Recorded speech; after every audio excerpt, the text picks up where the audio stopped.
श्री गणेशाय नमः। हर हर महादेव भक्तों, भगवान शिव और माता पार्वती की कृपा आप सभी पर बनी रहे।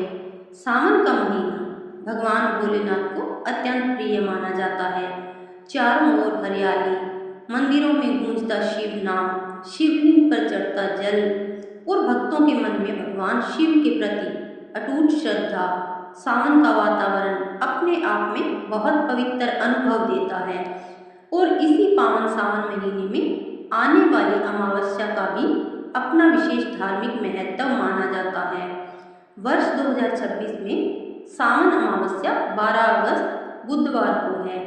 इसे कई स्थानों पर हरियाली अमावस्या के नाम से भी जाना जाता है।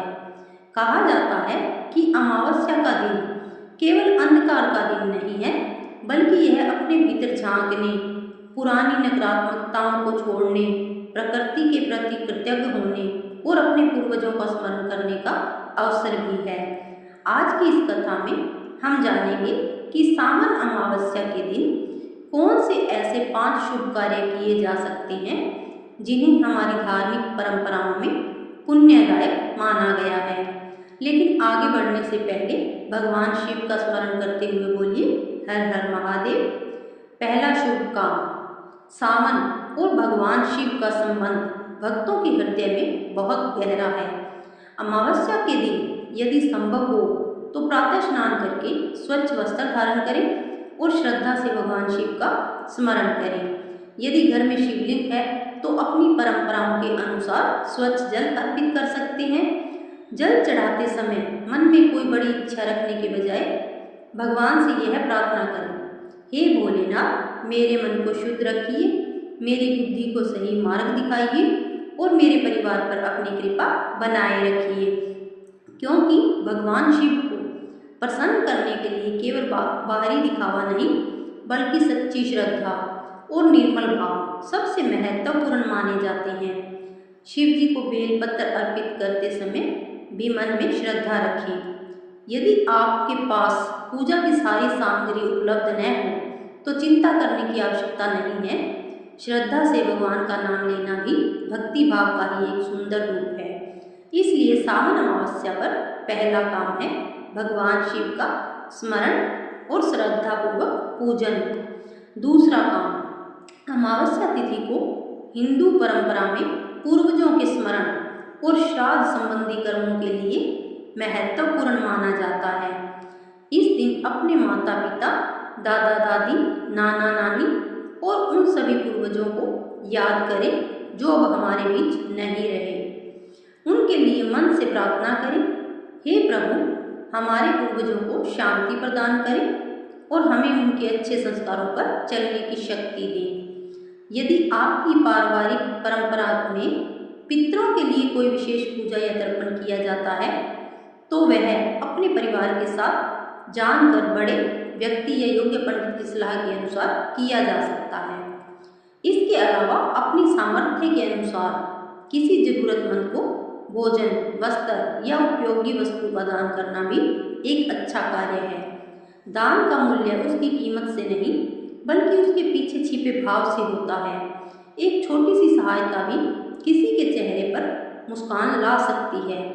इसलिए अमावस्या के दिन यदि संभव हो तो किसी जरूरतमंद की सहायता अवश्य करें।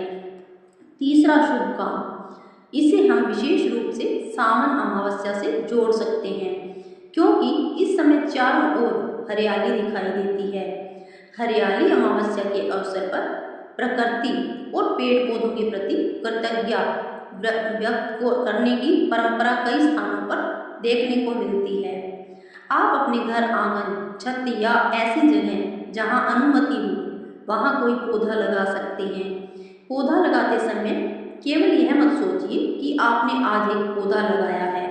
सोचिए आज आपने आने वाले वर्षों के लिए जीवन की एक छोटी सी संभावना लगाई है। वह पौधा बड़ा होगा, उसकी पत्तियां हवा को महसूस करेंगी, पक्षी उसकी शाखाओं पर बैठेंगे और आने वाले समय में कोई राहगीर उसकी छाया में कुछ पल आराम कर सकता है। इसलिए प्रकृति की सेवा भी भगवान की बनाई हुई सृष्टि की सेवा की है। सावन अमावस्या पर तीसरा शुभ काम एक पौधे की सेवा और प्रकृति के प्रति कृतज्ञता। चौथा शुभ काम अमावस्या की रात चंद्रमा दिखाई नहीं देता, इसलिए यह दिन प्रतीक रूप से हमें यह भी सिखाता है कि जीवन में जब अंधकार महसूस हो तब हमें अपने भीतर का दीपक जलाना चाहिए। शाम के समय अपनी श्रद्धा और पारिवारिक परंपरा के अनुसार घर के पूजा स्थान में दीपक जला सकते हैं।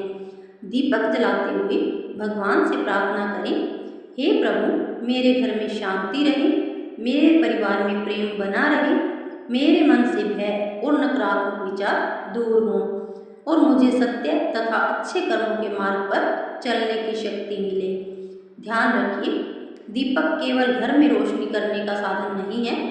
हमारी धार्मिक भावना में दीपक ज्ञान और आशा का प्रतीक भी माना जाता है। इसलिए जब भी जीवन में परेशानी आए, भगवान को याद करके यह विश्वास रखें कि अंधकार कितना भी गहरा हो, एक छोटा सा प्रकाश भी रास्ता दिखा सकता है।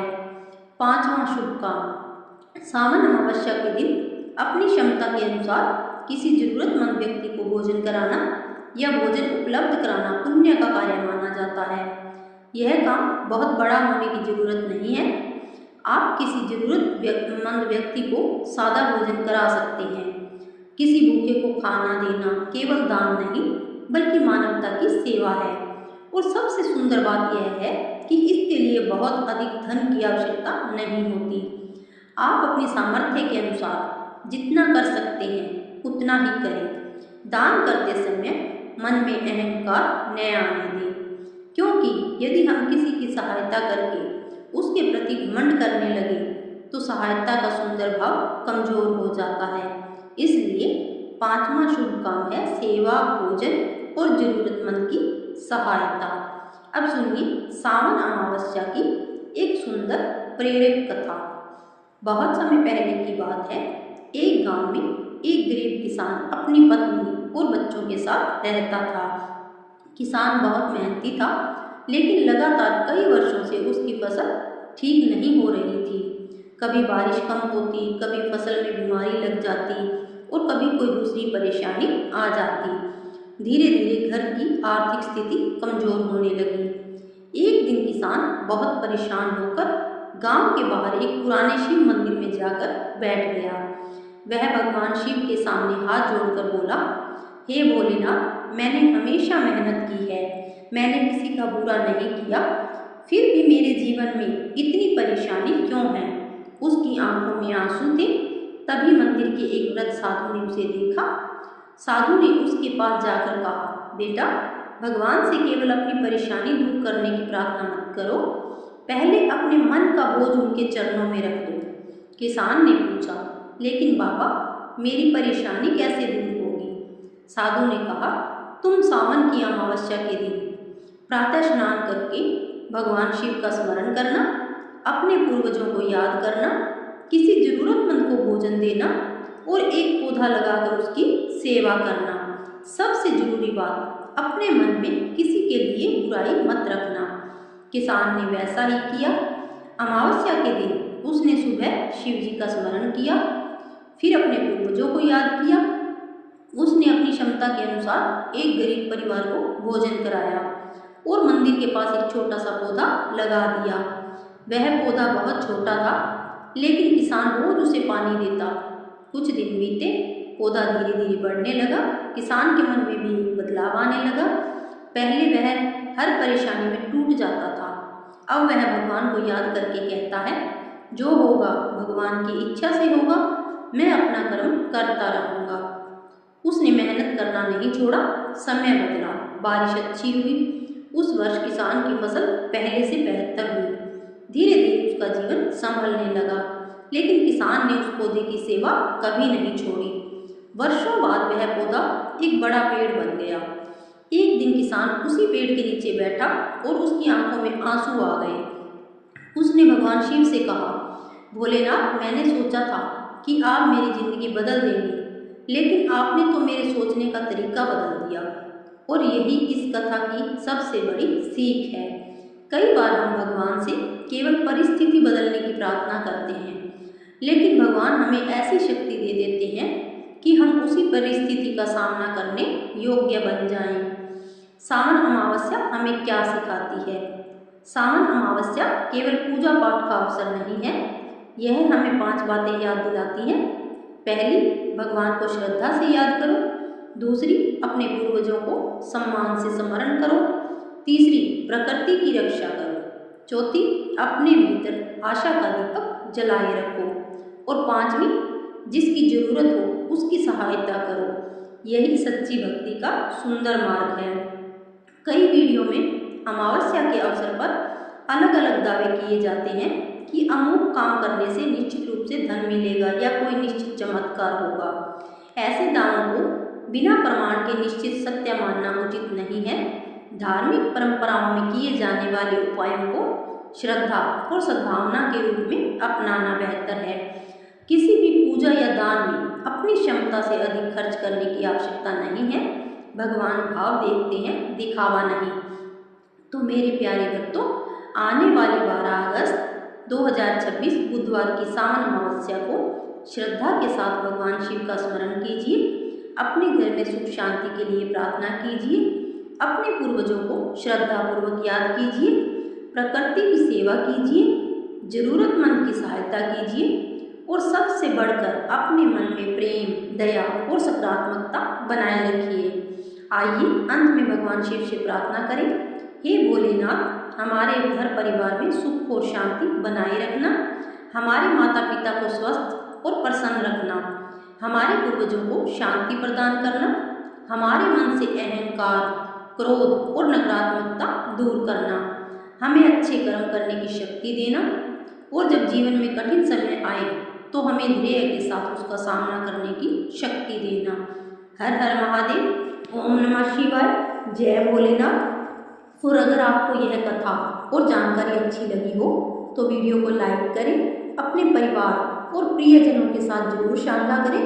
और ऐसी ही धार्मिक कथा एवं भक्ति से जुड़े वीडियो सुनने के लिए हमारे चैनल को सब्सक्राइब करना न भूलें। भगवान शिव आप सभी पर अपनी कृपा बनाए रखें। मिलते हैं एक नई जानकारी, नई वीडियो, धार्मिक कहानी या किसी कथा के साथ। तब तक के लिए जय भोलेनाथ। हर हर महादेव।